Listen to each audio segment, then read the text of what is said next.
What's going on, guys? Welcome back to the channel. It's been a while. In this video, we are talking about the Reddit AMA that happened today on June 19th on the Reddit. It's a Reddit AMA. So Sorrow had put this all together, put it all together on the Discord and the dev tracker, and that's where I'm looking at it. I saw some of it in the Reddit, but it was taking a minute to try to sort through all of it. So thanks to Sorrow for consolidating all of this to make it easier for me to make this video. He didn't do it for me, but I'm just gonna say thank you for making it easier for me.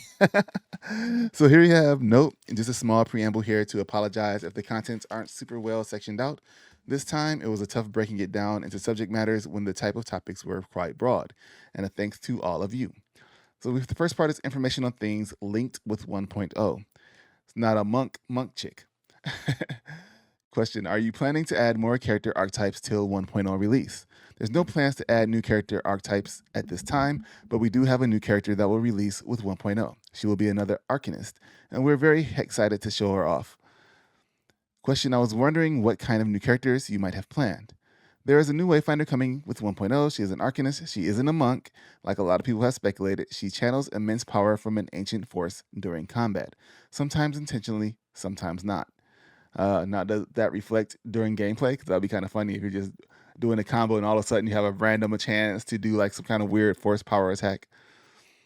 Can you tell us more about the new Wayfinder and zone that is currently still in dev? Names, maybe? So I don't want to give too much away, but the new region will take you to a place handcrafted by the architects for a very specific purpose. It's called the Crucible. And I think it's fitting that the story update for 1.0 ends where the story for Evanor began. As for the new Wayfinder, I'll say she's definitely the cheeriest of the bunch, though unfortunately for her, she's also the most dangerous. Question, will we get another reward tower with the next Wayfinder? But really quick, I want to touch back on that. So does she have the ability to kind of do like some kind of self-damage to herself from using her abilities? Because she can't control her powers, so she may end up injuring herself, making her more of like a hard mode character, which is something we'll touch on here a little bit later as we get through. Will we get another tower? No. No plans. Reward towers were our take on battle passes. When we switched to the buy to play model, it didn't make sense to take that stuff out since it was cool and people liked it, so we just worked it into the game as an alternate progression option. It's rad that people really like these since they let you pick and choose your rewards, so we'll continue to think about one in the far future if players really want it. It's kind of weird. If I try to read slowly, I like stumble over words, but if I go fast, and I'm trying to do it slower so you guys can catch what I'm saying. If I go fast and just see as I read, it's not. Never mind. What are the chances we will get a sick animated trailer for the new Wayfinder like we have for Grendel and Venomous? We'd absolutely love to fill the world out with trailers and lore bits outside of the game. The Grendel trailer was so awesome to work on with that talented group. So it doesn't really say we'll have any more. It'd be nice if we did have one for the new person coming out. The new zone, if a new region and new Wayfinder comes with the 1.0, how is the balance of the game going to look like? Level cap of 40 planned or something? And the answer is that the next large area we are adding won't be coming with a level cap increase, but we do have plans on extending some caps in the future. The next area will be doable right after getting the credits in the current game, slightly lower power than mythics require. There will be new mythic hunts as well that will be higher power level than current mythics, but the intention is that the power that's available now should be enough to tackle them. In the future, we want to introduce mythic expeditions and a new tier of mythics, which will be accompanied by an increase to Wayfinder rank and awakening. The character level cap isn't planned on being increased past 30 at this time, and that was from Steve. Since the new map is bringing in new bosses, will there be a mythic hunt of said bosses? And the answer is yes. An enthusiastic yes. Story. Is there more story in the 1.0 release, or will it be similar to what we have now in EA? There will be another chapter of the story released with the new Overland, which takes place after what's currently available in early access. This will include everything you've come to expect, include more main story quests, side quests, patrols, jobs, landmarks, etc. For housing, are there any plans of allowing us to make the apartment bigger and or changing the layout? Yes, yes. If you take a look at our dev stream we did before we relaunched the show off of a brand new bigger apartment, we'll be adding that to the game sometime before we hit 1.0. Customization questions. Are there any Battle Chaser skins or weapons in the game? Never say never. Chaos Eater sword skin when? We love to. Obviously, there's nothing but love for the Darksider series, but that's a question for THQ Nordic. Is there a possibility of an old NPC becoming a playable Wayfinder in the future? Our animation and engineering wizards did a cool experiment last week, and we went, okay, we have to do something with this. It's just too damn cool. We won't say much more on this just yet, but we'll leave you with a very rough work in progress. And then somebody says, I'll gladly buy skins like that. I can do you one better. It'll be a drop. Drop. Wop, wop, wop. All right. Here's the video that they're showing off here. So we're going to full screen that real quick. You can see Silo that went to and made a skin, and it's like a persona of old goblin dude running around the Silo animations and stuff, but just looking like one of the enemies. It's kind of cool. It's pretty funny. Lore, do you have anything to share on Lord Halar's homeland? And I was just going to go over that real quick again because I was talking low. I said it's just a Silo skin, still a skin over Silo's body model. So it's still doing all of Silo's abilities and movement sets. It's just pretty cool. All right. In case you missed it last time because I was like kind of talking low, even though I was in the mic. Lord, do you have anything to share on Lord Halar's homeland? Lord Halar comes from the Dominion of the Seven Winds, same place that Sinja is originally from, or Sinya.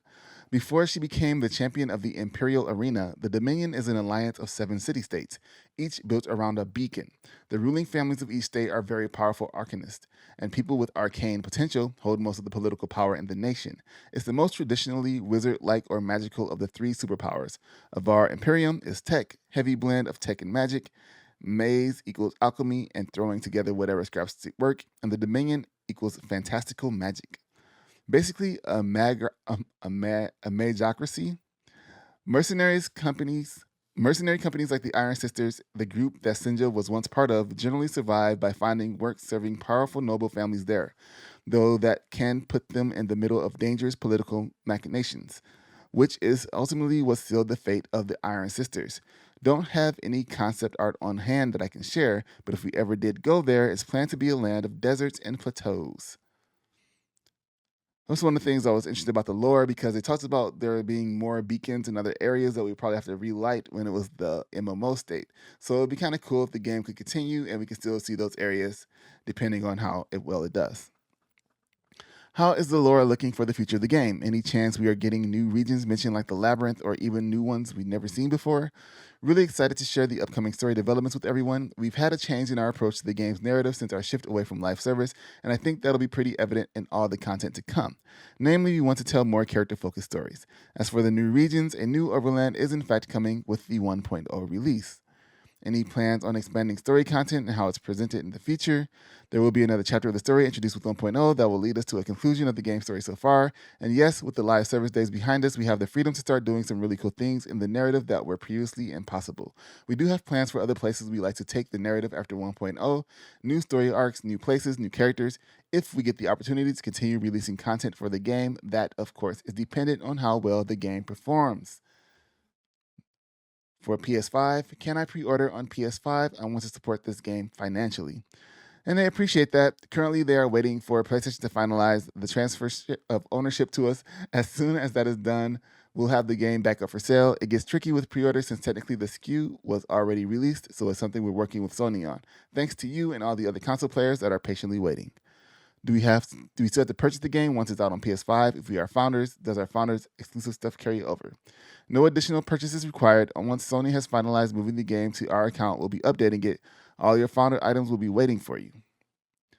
And additional things in the little founder shop they have. How can I help Airship? How are sales looking? More Wayfinder content past 1.0 in our future? We're incredibly happy with the reception that the game has gotten from players. To be frank, it has been a challenge to get some visibility for the game just due to it being a busy time of year. But if you make a good game, which we have, people will find it. So we're confident, though, that with the sales we've seen and the momentum that continues and grows each day, we're confident we're on the right path for release later in the year, which will be a big moment. And I think the last thing we were looking at with the Steam charts was that it was at like 1900 the last time I saw, maybe 1200. So people have been jumping in, playing the game. I know people like to look at Steam charts. So it's right now playing 4 minutes ago, 1100 people, 1118. And remember that went all the way down to 42 players in May. So that's pretty good that people are interested in like that. Fortunately, like all the new content is right here in the game. So once people grind everything out, we'll see the numbers drop again until the 1.0 release. But that is the nature of a game like this. How best can I support the team and Wayfinder's future development? We appreciate everyone posting this. It means a lot to everyone, so thank you. Right now, the best thing you can do is spread the word about Wayfinder, tell your friends, or send them a copy. We'll be holding most of our marketing and wide messaging until we launch 1.0, which will be our big moment. The momentum so far since relaunch has been really motivating to us. Yeah, people are really more excited about the game after it moved away from live service, from what I've seen. There were a lot of people that were upset that it moved from live service because they all purchased into an MMO, which is super understandable because we were all waiting for that. I never looked at the game like an MMO. I always pictured it as like a multiplayer online ARPG. So it still has that multiplayer aspect of it. It just kind of loses the hub. So, but I played the game mostly solo, so it still feels the same to me, aside from like how a lot of the loot works. Settings. Any plans for a UE5, SR3 plus frame gen or some performance patch? We had previously announced we'd be moving to UE5, but that is no longer the case. We are actively working with NVIDIA on DLSS implementation as well as performance optimizations. We'll also be adding some graphical options for players to adjust so they can really tweak the experience to give them a great play experience on their devices. Our accessibility options like no screen shake and no head bob while sprinting on the horizon. We are actively exploring how we can make these happen. Sadly, it's a little more complex than just a checkbox since we use it all over the place, but we definitely understand the need for it from an accessibility standpoint. Will there be a multiple saves option in the future? Yes, there is something we'll have before we introduce things such as Nightmare Mode and Hardcore. Nightmare Mode and Hardcore. See if he goes into a little bit more detail about it because I know they talk about it in the Reddit. So give me 1 second here. I'm gonna look real quick. All right, that'll probably come a little bit later in the thing. If there is anything that can be shared about potentially smaller quality of life enhancements that might be coming, we have some great quality of life stuff coming very soon. We've heard you about wanting to track resources, so you'll soon be able to see that right at the gloom wall when picking expedition. We'll also be introducing some new options to help players really tweak their experience, such as a FOV slider, the ability to rotate the map, and a few graphical options players can play with to find the best performance for their system. And this source is, I don't know what this is a source for. I guess ability to rotate the map, tweak their experience, FOV sliders. I don't know. Tells you the resources that drop from the dungeon. Is there a rough estimate on when we can expect matchmaking server browser to be added? We are hard at work right now on the server browser feature. Our intent is to deliver a beta version of this as fast as we can so we can test it, but also because we know it's wanted. We'll then refine it through the rest of early access so it's rock solid when we hit 1.0. Is it possible to make Skylight a peer-to-peer hub in the future for 10 players? Opt in, of course, if the game is successful. Also, would it be possible to apply this to the open world areas to allow you to get placed into a random host game via peer-to-peer? And he says this is a lot more complex than players realize. You'd basically be a host for all those players, and that would mean, do you have a fast internet to handle being a host? Can your PC specs actually handle that many people connected to your PC, etc.? So right now, in server browsers and matchmaking, the host will just be able to handle the 2 other players for co-op. When will we get any type of leaderboards in the future? No plans for leaderboards right now due to there being no server-side checks or anti-cheat. Is there a chance that this game or future ones could be more focused into the multiplayer experience? Obviously, when we were first to switch up the core of the game, we went back and rebalanced all of the content so it could be played solo. In the future, we'll continue to monitor how players feel, and we have some thoughts for new content that does force multiplayer and roles, such as the raids, but right now we're not looking at revamping anything that exists today. Honestly, what are the chances of us getting crossplay back? We are actively looking into how to do crossplay. We aren't making any promises at this point, but realize that it's important to some players. And I do want to say that Dead by Daylight, that they should probably talk to those guys at Behavior, because before Dead by Daylight got to the point where it is now, where it has servers, they were operating off of a peer-to-peer server. And I don't remember if the crossplay came after they got servers or if it came during right before that. But essentially ask those guys how they did it because they did have crossplay. The world and NPCs, 6-player raid still in planning. The previously teased raid has been on ice for a while. We haven't spent any more time on it since we've been focused on the Echoes update. We're open to a lot of things post 1.0 though, and the raid is high on that list, but we would convert it to a 3-player required activity if you want the raid, make it known. I think what they did with the behavior on the digital behavior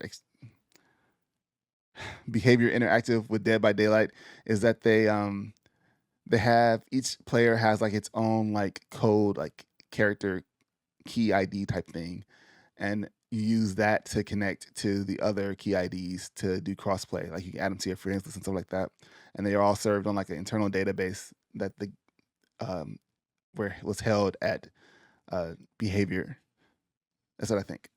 I'm not sure. This is what I'm picturing, like how it works, and I believe that's how it would work. Is there any plans to add more NPCs to cities? We did at one point have plans to add a bunch of what we call vignettes to skylights, highlands, etc. If you played the Eventide event during the live service days, you probably saw some of these where lots of NPCs and skylights spoke to each other and ambiently as you walked by. Basically, in-world conversations to help the cities feel more alive. We still like to do this at some point, but it depends on the resources we're able to devote to the effort based on how the game performs. We'll see. Stay tuned. Any plans on adding more tiles to the dungeon to increase map diversity? We actually have a fix for diversity in tiles that'll be coming in an upcoming patch. We heard feedback that sometimes we're coming up more often looking at you, Orbital, than intended. We also will be forcing some events with specific mutators as well to help this diversity. Stay tuned. I hope they add more mutators into the mix. What are the chances of Echo Catalog coming with 1.0? Unfortunately, the Echo catalog we talked about previously had to take a backseat during the Echo's overhaul, but we do feel like the changes we made so far have improved Echo management, and we still have more work to do, like Echoes not being removed from weapons when you unequip them. The dream of catalog is not dead, though. It just depends on the reality of how Wayfinder does. Oh, I hope you say that catalog. Are there plans to rebalance weapon abilities? We're always open to feedback around underperforming weapons or wayfinders. We want players to feel like they can use setups they like and not be pigeonholed into specific loadouts. It's an ongoing effort. Do you have any plans to adding more weapon types to the game? We don't have anything for the short term. We've heard all the ones though. Over the years, we've played around with various different weapons, and we'd love to bring more to the game in the distant future. Staves, spears, dual pistols, tower shields, wands, etc. All weapons are on the table except grimoires. Are there plans to release any more heroic versions of Wayfinders? Yes, we plan to eventually have a heroic version of every Wayfinder at some point. Who do you want to see next? Wingrave. Modding. Any plans on opening the game for mods if development slows or focus shifts off of the game permanently? So we've heard the community loud and clear that they want mods, and we think they would be pretty cool. This is something that we are actively exploring with one of the largest mod platforms, and we think it could really lead to the game having a long leg. Nothing to share right now, and it might not even pan out, but we're discussing logistics so that players can really make the game what they want it to be and be around and relevant. So I guess they're trying to figure out probably how to make it so people can't just add stuff that's already in the game. Like, oh, we just made all the founders items.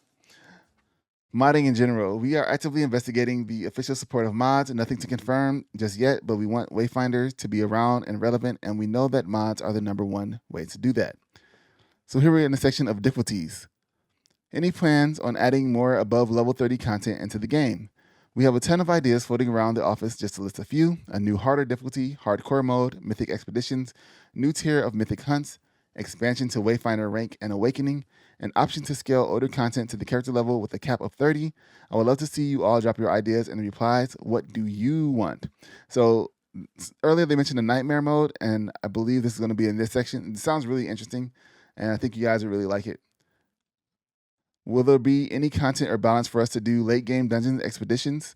One of these things we're looking at doing in the future is mythic expeditions, so you will be able to play Aurelian, the deep and Reaver Woods at the highest level for relevant rewards. In addition, we are looking into an option to allow you to play older content scaling up to your character up to 30.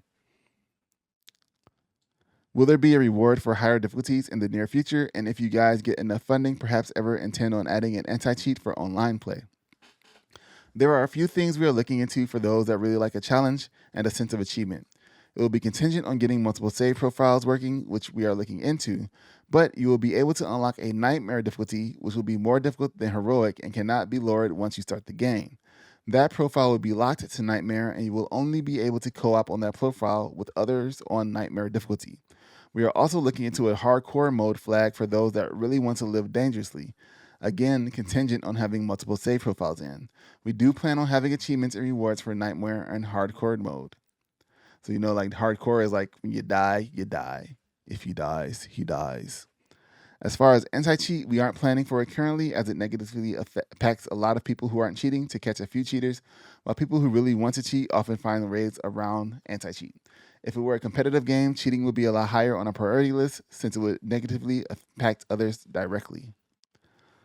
So for bugs, fixes, and performance, I have encountered a bug with the Breaking the Ice quest. Secret of Valor will not acknowledge I have completed it. Will bugs like this get patched soon? We have this bug tracked, and the fix for it will roll out with an update patch that has bug fixes and some quality of life updates in 2-ish weeks.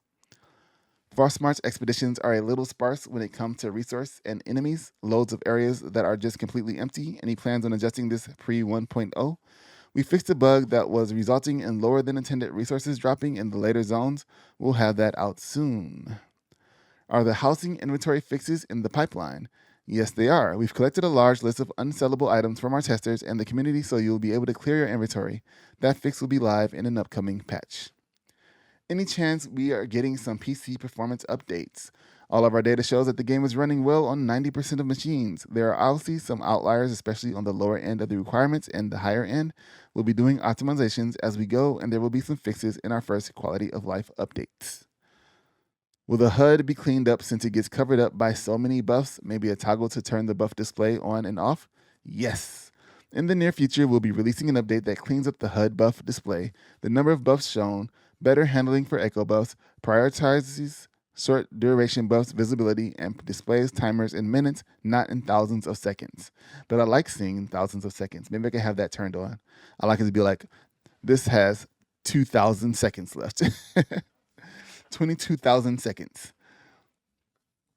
If the game hopefully hits the required sales goal to continue development, might I suggest going the Deep Rock Galactic method of continued funding? We appreciate everyone's love and support for the game and the studio. Our philosophy going forward will be that all content goes in-game with no additional price DLC. We don't want to split the player base, and we want to stay true to just one price. That said, development has a cost, and after reading all of your comments and support, we haven't ruled out something like a supporter pack, purely of cool and fun cosmetics, not tied to gameplay, and showing your love for the studio and game. I think if they had something like a supporter pack, that would take development time, but I feel like people liked the battle pass type system they had. Maybe add that into the game and just make it so it doesn't disappear. If people want to purchase a battle pass at any point in time as the game progresses or not progresses, they can do that, because there's still going to be like a one-time purchase of the supporter pack or the little battle pack reward tower. So if you already had a reward tower planned for the new character, just like move some stuff out, I guess, and just put like cosmetic items in it and have the reward tower. Would you guys ever consider developing a Wayfinder 2 or a spiritual successor to Wayfinder? Right now, we're focused on making Wayfinder the best it can be. We have a lot of ideas and want to make the game a success, so those ideas get put into Wayfinder. I wonder what game they're working on now. They said they have another game that they've been working on. I don't know if it's more than one, but I'm kind of curious what kind of game it's going to be, or if it's like a project, like a contract project that they're working for somebody else. Pretty interesting. Any plans for merch, specifically physical art books and clothes? We love to have some cool merch. It all comes down to time and resources. Just sell those shirts, man. All those shirts y'all got, sell them. I am once again asking for a real life Turtlesaur plushie. I wonder if somebody's made one of those, like on Etsy or something. Considering there must have been a lot of things planned for the MMO Lite version of the game that are no longer possible, will any of those could have beens ever be shown to the public? Anything that was super far along that we wanted to put into the other game, we have been working to get into Echoes. There is quite a few bits of content in various states that we'll share on a rainy day perhaps. And then we're down to the table of contents and a notice for patch 0.4.2c. It's available on PC. All right. that was it. That was the AMA. What did you guys think of all those answers and questions? Thought there was a lot of good answers. I thought there was a lot of re-answering, maybe adding a little more detail to it. And I think it just really comes down to what the player base is really wanting from the game, what kind of feedback the players can give the devs of what they would like to see, and how well the game performs when it releases into this 1.0 state on Xbox, which has a good number of people waiting for it to come out on Xbox and on PlayStation 5. Unfortunately, the PlayStation 4 people are still left out, but those who have the PlayStation 4 game now, whenever they get a PlayStation 5, if they choose to do so, they will be able to hop on because it's supposed to be like a free upgrade to the PS5 version. Fortunately, we're not getting the UE5 stuff now. Game probably will look great, but I understand that takes a lot of more resources than what they really have to put toward it. So hopefully, like any future game they work on, they'll just automatically be in Unreal 5, and we can kind of see what kind of plans they had for it then. So we already know that the art style that they work with is amazing, and their games are an art style that will last over many, many years. So seeing that pushed into Unreal 5, I think they're like 5.4 now or something like that. Seeing that pushed into Unreal 5 would be pretty cool. All right. Let me know your thoughts. I'll see you guys later. Be streaming sometime this weekend, maybe tomorrow night. All right. Peace. Later. Bye. Say hi.